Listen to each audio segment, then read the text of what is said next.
오늘 우리에게 주시는 하나님의 말씀은 고린도 후서 12장 18절부터 21절까지 말씀입니다. 내가 디도를 권하고 함께한 형제를 보내었으니 디도가 너희의 이득을 취하더냐? 우리가 동일한 성령으로 행하지 아니하더냐? 동일한 보조로 하지 아니하더냐? 너희는 이때까지 우리가 자기 변명을 하는 줄로 생각하는구나. 우리는 그리스도 안에서 하나님 앞에 말하노라. 사랑하는 자들아, 이 모든 것은 너희의 덕을 세우기 위함이니라.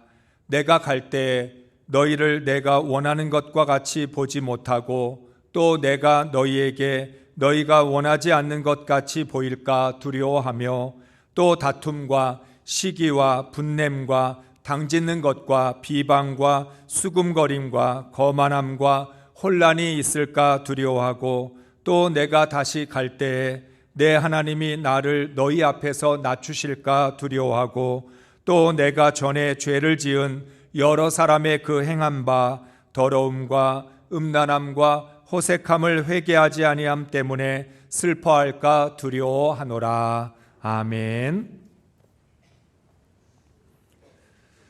할렐루야. 한 주간 동안 단순 유식하게 사셨습니까? 다시 질문을 드립니다. 한 주간 동안 힘있게 사셨습니까? 힘없게 사셨습니까? 정말요? 우리가 힘있게 살려면 그리스도의 능력이 내 안에 머물러야 되는데 그리스도의 능력이 내 안에 머물러 있었습니까? 우리는 인생을 살면서 힘있게 살기를 원하죠. 하다못해 육신적으로도 힘이 없으면 참 맥이 빠집니다. 건강을 원하는 것도 내가 좀 힘있게 활력 있게 살고 싶어서 우리가 건강을 원하는 것입니다. 돈을 원하는 것도 지식을 원하는 것도 명예와 지위를 원하는 것도 한번 세상을 인생을 힘있게 살고 싶다. 그런 마음 때문에 우리가 힘을 원하고 있는 것입니다. 그런데 여러분은 어떤 힘을 의지하고 계십니까? 우리는 선택을 해야 됩니다. 보이는 능력과 보이지 않는 능력. 둘 중에 하나를 선택해야 합니다. 우리가 세상을 좋아하는 이유는 그 세상 속에 능력이 있다. 어떤 능력? 눈에 보이는 능력이 있기 때문에 세상을 의지합니다. 만약에 세상에 능력이 없다면 세상 의지할 이유가 없겠죠. 우리가 돈을 의지하거나 건강이나 그러한 것들을 의지하는 것은 거기에 힘이 있기 때문에 그것을 의지하는 겁니다. 그 또한 우리가 그렇게 세상과 사람의 능력을 의지하는 이유 중에 하나는 그게 쉽게 얻을 수 있다는 생각 때문에 그렇습니다. 반면에 하나님의 능력은 눈에 보이지 않습니다. 그리고 하나님의 능력을 얻는 것은 어려워 보입니다. 그래서 우리가 하나님의 능력을 원하면서도 하나님의 능력보다는 세상이나 사람의 능력을 더 찾는 이유는 눈에 보이기 때문에 쉽게 얻을 수 있다는 생각 때문에 그렇습니다. 그러나 중요한 것은 보이는 능력이냐 보이지 않는 능력이냐가 아닙니다. 무엇이 진정한 능력이냐는 것이죠. 우리가 세상을 의지했고 그렇게 여러 가지 힘을 얻어보았지만 그 힘은 우리의 인생을 행복하게 만들어주지 못합니다. 왜 그럴까요? 진정한 능력이 아니기 때문입니다. 그러나 하나님의 능력은 우리 인생을 변화시키고 우리의 삶을 행복하게 만들어 줍니다. 하나님의 능력이야말로 참된 능력이기 때문에 그렇다는 거죠. 그러면 이왕이면 내 인생에 유익이 되지 못하고 행복을 주지 못하는 그런 능력을 의지하는 것보다 정말 내 인생을 새롭게 하고 내 인생을 행복하게 해줄 수 있는 그 능력을 의지하는 것이 지혜로운 선택일 것입니다. 그래서 바울은 그리스도의 능력을 얻기 위하여 세상의 모든 것들을 다 버렸습니다. 바울은 부활의 주님을 만나고 나서 정말 필요한 것은 주님의 능력이지 나의 능력이 아니라는 것을 깨달았던 것입니다. 왜 그렇습니까? 바울은 어떤 사람이었어요? 율법의 행위를 통해서 하나님의 의를 얻으려고 애썼던 사람이었습니다. 정말 하나님을 향한 열심이 있었던 사람이고, 내가 주님을 위하여 충성함으로 말미암아 하나님의 의를 얻겠다라고 그렇게 최선을 다하면서 살았던 사람입니다. 그런 바울이 십자가와 부활의 주님을 만나고 나서 내 행위로는, 내 힘으로는 아무것도 할 수 없다는 걸 깨닫게 되었습니다. 그래서 바울은 아무것도 하지 않기로 작정을 했습니다. 아무것도 하지 않는다는 말은 게으르다는 뜻이 아닙니다. 철저히 주님의 능력만 의지했다는 뜻입니다.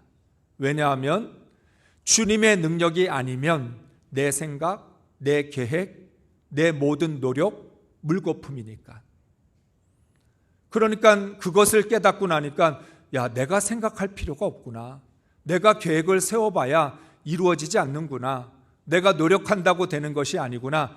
그래서 바울은 차라리 그것보다는 더욱 주님을 붙들고 주님을 의지하기로 결단을 했던 것입니다.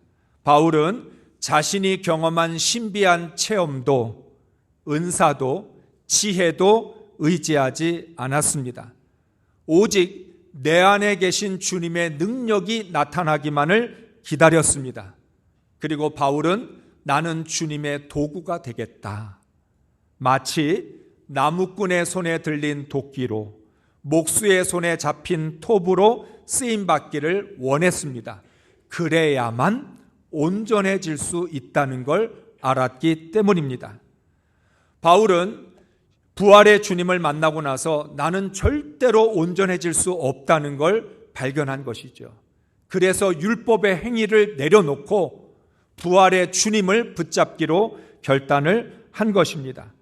바울은 도저히 자신의 힘으로는 구원을 이룰 수 없다는 것을 알았기에 더욱 주님의 능력을 간구했습니다. 주님의 능력을 간절히 사모하다가 내가 가장 약할 때가 가장 온전해지는 순간이라는 것을 발견하게 되었습니다. 약함의 역설입니다. 내가 가장 약할 때, 그때가 가장 온전해지는 순간이다. 내 힘으로 아무것도 할 수 없다는 걸 알고 내 힘과 내 노력을 내려놓을 때, 그때 주님의 능력이 덧입혀져서 내 능력이 아닌 주님의 능력으로 살아가게 된다는 것을 고백하고 있습니다. 그래서 바울은 평생 내가 약한 그때의 강함이라는 고백을 갖게 된 것입니다. 그래서 바울은 더 이상 힘을 추구하지 않았습니다. 하나님, 세상의 힘으로 무엇을 할 수 있겠습니까? 하나님, 사람의 힘으로 무엇을 이룰 수 있겠습니까?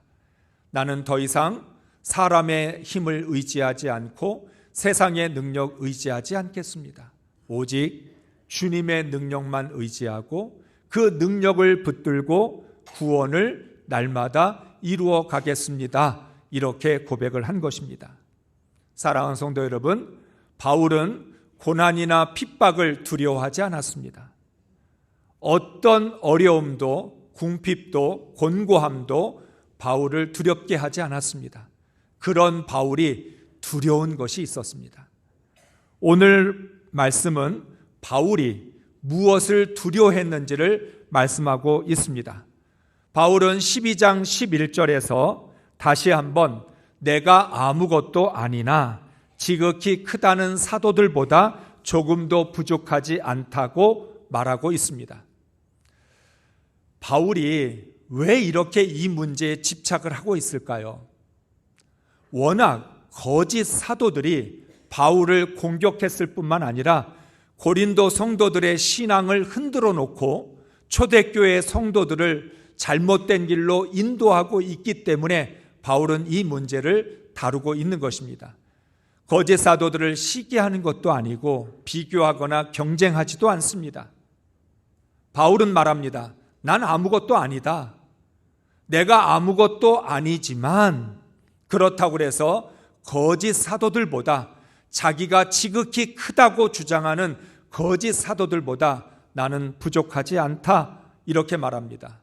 왜냐하면 바울 안에는 그리스도의 능력이 머물고 있었기 때문입니다.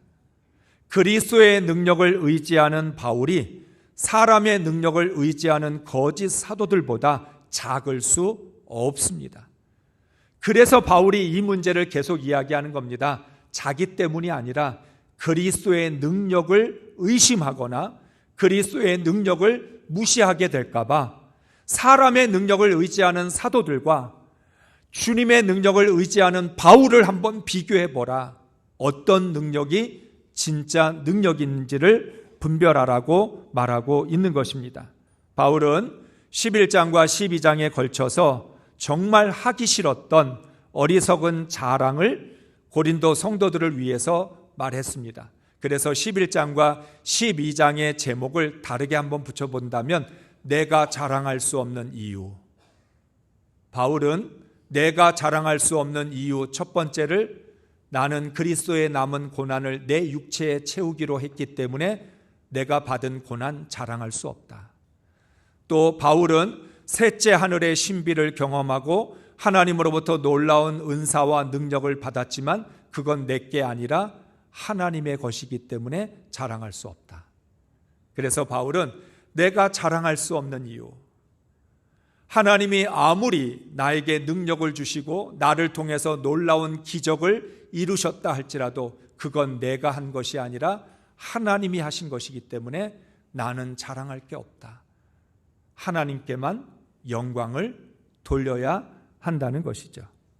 이렇게 말을 했는데도 거짓 사도들은 또 한 번 바울을 공격합니다. 이 거짓 사도들과 그들과 함께 동조하는 무리들이 바울을 집요하게 물고 늘어집니다. 19절의 말씀 세 번역으로 읽겠습니다. 아마도 여러분은 우리가 지금까지 여러분에게 자기 변명을 하고 있는 줄로 생각할 것입니다. 그러나 우리는 그리스도를 믿는 사람으로서 하나님 앞에서 말하는 것입니다.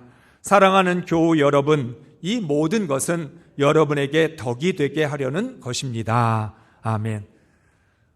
바울은 말합니다. 이 거짓 사도들이 바울이 어리석은 자랑을 한다, 이렇게 말을 하니까 그건 변명이다. 지금 바울은 핑계를 대고 있는 것이다. 자신의 육체의 가시 하나도 해결하지 못하면서 바울은 정말 말은 못하면서 글만 뛰어난 그런 사람이기 때문에 이렇게 편지를 통해서 자기 변명을 늘어놓고 있다, 이렇게 공격을 한 것입니다. 그래서 바울은 말하고 있죠.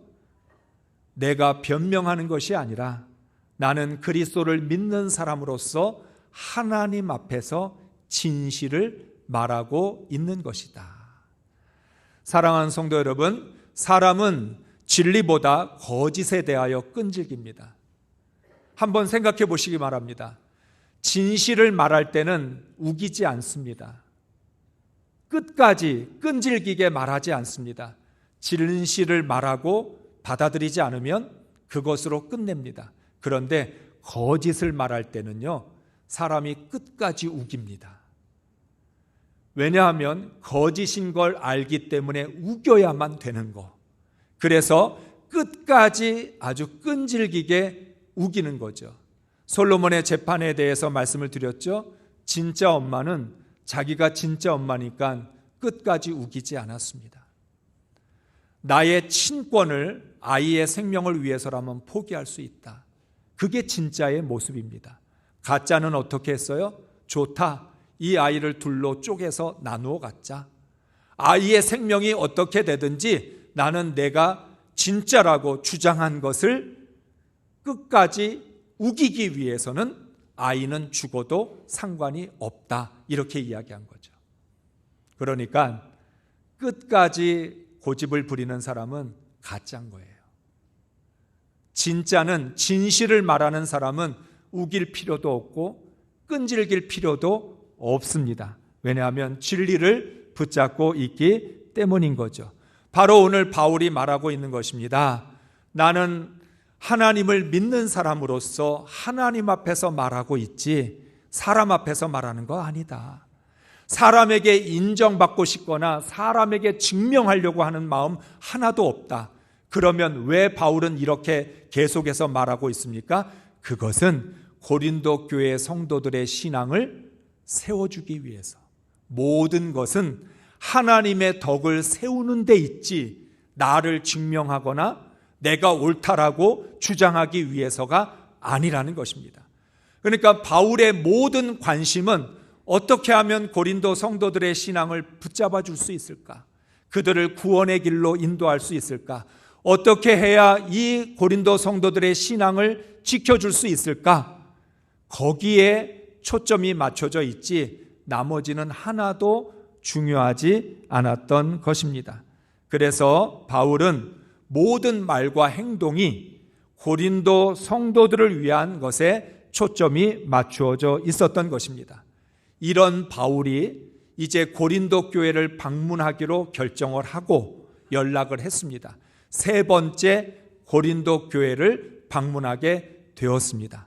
그런데 이 세 번째 방문을 앞두고 바울은 마음이 복잡미묘했습니다. 여러 가지 마음이 바울의 마음속에 있었던 거예요. 고린도 교회 성도들을 보고 싶은 설레는 마음도 있고 불안한 마음도 있고 또 여러 가지 그런 내가 생각하지 못했던 일들이 일어날까 두려운 마음까지도 가지고 있었습니다. 이런 마음을 바울은 20절과 21절에서 말씀하는데 메시지 성경으로 함께 읽겠습니다. 내게는 이런 두려움이 있습니다. 내가 여러분을 방문할 때 여러분이 나를 실망시키지 않을까? 내가 여러분을 실망시키지 않을까? 서로 실망한 나머지 모든 것이 산산조각이 나서 싸움과 시기와 격분과 편가르기와 격한 말과 악한 소문과 자만과 큰 소리가 일어나지 않을까 하는 것입니다. 나는 다시 여러분에게 둘러싸여서 하나님께 창피를 당하고 싶지 않습니다. 또한 나는 예전과 똑같은 죄짓기를 되풀이하는 저 무리 악과 불륜과 추잡한 행위의 진창 속에서 뒹굴며 헤어나오려고 하지 않는 무리 때문에 뜨거운 눈물을 흘리고 싶지도 않습니다. 아멘. 바울은 오늘 개역 개정 성경에 보면 두려워하고 두려워하노라 이 말을 계속 반복합니다. 그래서 오늘 말씀의 제목은 두려워하고 두려워하노라로 정한 것이죠. 고난도 두렵지 않고 핍박도 두렵지 않고 그 어떤 것도 사람을 두려워하거나 세상을 두려워하지 않았던 바울이 두려워한 게 있었어요. 그건 오직 믿음 때문에, 구원 때문에 두려워한 것입니다. 바울은 세 번째 다시 고린도 교회를 방문하면서 고린도 성도들을 만나게 될 때 서로에게 실망할까 봐 두려웠습니다. 우리가 잘 알고 있는 것처럼 고린도 전서와 후서를 통해서 고린도 교회 안에 일어났던 모든 문제에 대해서 바울은 책망도 하고 권면도 하고 올바른 복음으로 진리로 그들을 이끌어 주었습니다. 편지를 통해서 주고받았고 또 그것을 통해서 바울은 아주 강력하게 고린도 성도들에게 명령을 하기도 했습니다. 그런데 직접 얼굴을 보면 어떻게 될까? 편지를 주고받을 때와 직접 만날 때는 조금 다를 것 같은데 바울은 두 가지 마음이 있는 거죠. 고린도 성도들이 바울의 권면과 신앙의 지도를 잘 받아들여서 변화된 모습으로 신앙이 한 단계 더 성장하고 성숙한 모습으로 만나기를 원했는데 만약에 변화가 없다면, 성장과 성숙이 없다면 얼마나 실망하게 될까? 실망할까봐 두려워한 것입니다. 또 하나는 이 고린도 성도들이 거짓 사도들과 함께 있으면서 이 거짓 사도들이 계속해서 바울을 비난하고 공격하고, 바울은 잘못된 복음을 가르쳤다, 잘못된 신앙으로 너희를 인도했다, 바울은 부족한 사람이다, 그는 원래 예수 믿는 사람들을 핍박하는 일에 앞장섰던 사람이다, 이런 식으로 바울을 워낙 공격을 많이 했기 때문에 고린도 성도들의 마음속에 바울은 그런 사람이 아니다는 걸 알면서도 바울을 바라보는 시선이 삐뚤어져 있을까 봐. 사람은 얘기를 계속 듣다 보면 아닌 줄 알면서도 흔들리잖아요. 그래서 바울을 바라볼 때 바울은 문제가 있는 사람 아니야? 바울은 뭔가 잘못됐는데 우리한테 야단만 치는 거 아니야?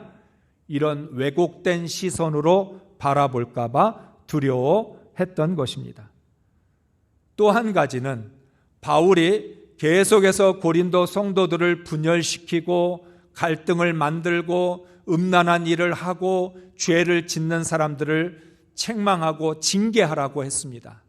그래서 고린도 교회가 그런 죄악에서 벗어나기를 원했는데 가서 직접 보면 여전히 죄악 가운데 놓여져 있을까 봐. 고린도 성도들이 아직도 죄 가운데 있고 전혀 변화되지 않는, 회개하지 않는 모습으로 있고 온갖 악한 무리들이 설치는 모습을 보면 내가 너무나 슬퍼서 눈물을 흘릴 것 같은 그런 두려움이 있었다는 것입니다. 그래서 바울은 고린도 교회가 또다시 혼란에 빠지면 안 될 텐데, 고린도 교회가 또다시 하나님과 멀어져서 복음에서 실족하면 안 될 텐데, 이런 안타까운 마음을 가지고 있었던 거죠. 그래서 바울은 말합니다. 내가 하나님 앞에서 창피를 당할까 봐 그게 두렵다. 사람 앞에 망신당하는 건 하나도 두렵지 않는데, 사람들이 나를 뭐라고 비난하든 나에 대해서 뭐라고 욕을 하든 그건 하나도 두렵지 않는데, 하나님 앞에서 하나님이 바울을 책망하실까 봐, 네가 사도로서 내가 너에게 고린도 교회와 성도들을 맡겨주었는데 네가 그 정도밖에 고린도 성도들을 신앙으로 인도해 주지 못했냐? 네가 그렇게 고린도 교회를 복음으로 세우지 못하고 고린도 교회 신앙이 무너지게끔 만들었느냐? 이렇게 하나님으로부터 창피를 당할까 봐 두려워했다는 것이죠. 바울은 고린도 성도들의 변화가 없는 신앙, 성장이 없는 신앙을 보게 될까 두려워했습니다. 바울이 가장 고통스럽게 생각했던 것은 고난과 핍박이 아니라 변화와 성숙이 없는 신앙이었습니다. 그래서 바울은 고린도 교회의 성도들의 신앙을 위해서는 얼마든지 울 수 있는데 변화 없는 신앙, 구원을 이루어가지 못하는 신앙, 제자리 걸음일 뿐만 아니라 오히려 뒤로 퇴보하는 그런 신앙, 그 신앙을 보면 정말 참을 수 없는 그 눈물, 그래서 내가 그 눈물을 또 흘려야 되나 하는 그런 마음으로 안타까운 마음을 가지고 있었던 것이지요. 고린도 성도들은 정말 행복한 사람들입니다. 누가 바울처럼 고린도 성도들의 믿음을 위해 눈물을 흘려주겠습니까? 누가 나의 믿음을 위해 두려워하며 염려해 주겠습니까? 여러분 한번 생각해 보십시오. 누가 정말 나의 믿음을 위해서, 나의 구원을 위해서 이토록 간절하게 염려하고 두려워하기까지 하면서 그렇게 할 사람이 있냐는 거죠. 만약에 그런 사람이 있다면 여러분은 정말 행복한 사람일 겁니다. 저는 바울과 같은 마음이 있습니다. 정말 하나님 앞에 제가 섰을 때 성도들을 올바른 신앙으로 인도하지 못했다면 얼마나 창피할까. 하나님이 맡겨주신 양들을 복음으로 구원으로 이끌어주지 못했다면 얼마나 부끄러울까. 저도 가장 두려운 것이 변화 없는 신앙, 안일하고 게으르고 형식적인 그런 신앙에 성숙이 있는 게 아니라 성장이 있는 것이 아니라 오히려 신앙의 퇴보, 신앙의 침체에 빠져서 하나님의 구원과 점점 멀어지는 그러한 성도들을 가장 두려워하고 있는 거죠. 그것 때문에 눈물 흘리고 그것 때문에 기도하고 있습니다. 바울은 고린도 성도들보다 더 고린도 성도들의 신앙에 대하여 걱정했습니다. 하나님을 두려워하는 마음으로 고린도 성도들을 바른 길로 인도하기 위하여 최선을 다했습니다. 사랑하는 성도 여러분, 우리가 두려워할 건 세상이 아닙니다. 우리가 두려워할 건 돈 걱정이 아니죠. 건강이 문제가 아닙니다. 우리의 인생이 두려운 게 아니에요. 구원받은 그리스도인으로서 하나님이 허락하신 이 구원을 이루지 못할까 두려워해야 되고, 나의 영적인 상태를 두려워하고, 나의 성장이 없고 성숙이 없고 변화가 없는 그 신앙을 정말로 두려워해야 될 줄로 믿습니다. 바울은 자신의 삶의 유일한 원칙을 예수 그리스도로 정했습니다. 바울에게는 예수 그리스도밖에 없습니다. 예수 그리스도가 삶의 유일한 원칙이고 기준이었습니다. 그래서 바울이 두려워했던 것은 그 유일한 원칙과 기준이 되시는 예수님의 뜻대로 살지 못할 것에 대해서 두려워했던 거죠. 이것이 바로 우리와 다른 점입니다. 우리는 하나님을 두려워하지 않을 때가 많습니다. 대부분의 그리스도인들이 예수님 한 분만 바라보고 예수님이 원칙이라고 말을 하지만 실제로는 두려워하지 않습니다. 그래서 원칙과 상관없는 삶을 삽니다. 예수가 원칙이고 예수가 기준이면 그 기준대로 살아야 되는데 기준대로 살지 않으면서 두려워하지도 않습니다. 그 말은 예수가 기준이 아니라고 하는 뜻인 거죠. 예수 그리스도가 원칙이라면 그 원칙이 깨지지 않도록 두려워하는 마음이 있어야 합니다. 하나님을 두려워하는 마음, 이것이 바로 경외입니다. 이사야는 하나님을 경외함이 우리의 보배라고 가르쳐 주었습니다. 여호와를 경외함이 내 보배니라. 내 인생의 가장 귀한 보배는 무엇일까요? 하나님을 두려워할 줄 안다는 게 내 인생의 가장 큰 보배입니다. 하나님을 경외하는 것, 그것이 내 인생을 보배와 같은 인생으로 만들어줄 수 있다는 것입니다. 하나님을 경외하는 사람만이 보배와 같은 인생을 살 수 있고 하나님을 경외해야 행복한 삶을 살 수 있습니다. 안타까운 것은 구원받은 그리스도인들이 하나님을 경외하는 것이 보배인 줄 모른다는 사실입니다. 보배를 세상에서 찾고 보배를 사람들 속에서 찾습니다. 예수 그리스도 안에 있는 보배를 세상에서 찾는다고 찾을 수 있겠습니까? 하나님을 정말 두려워할 줄 아는 마음이 우리에게 얼마나 큰 보배인지, 내가 하나님을 경외한다는 것이 내 인생을 얼마나 아름답게 해주는지를 우리는 깨달아야 될 줄로 믿습니다. 하나님을 인생의 주인으로 모시고 살면 하나님을 두려워할 수밖에 없습니다. 왜냐하면 내가 주인이라면 하나님 두려워하지 않아도 됩니다. 그런데 내가 주인이 아니라 하나님이 주인이시니까 주인이 두려운 거죠. 정말 그렇습니다. 내가 주인이면 무서울 게 뭐가 있어요? 내 마음대로 하면 되지. 내가 주인이 아니라 하나님이 주인이시기 때문에 두려울 수밖에 없고 하나님의 눈치를 볼 수밖에 없는 것입니다. 구원의 기준이 하나님이시기 때문에 하나님을 두려워하면서 신앙생활을 해야 합니다. 하나님을 두려워하지 않는 순간 구원에서 멀어지게 됩니다. 하나님을 경외하지 않으면 구원을 이룰 수 없습니다. 그래서 바울은 두려워하고 두려워했던 것입니다. 고린도 성도들이 구원을 이루어가야 될 텐데, 고린도 성도들의 신앙이 성장하고 성숙하고 변화가 있어야 되는데 하나님을 두려워하지 않고 어떻게 성장할 수 있을까?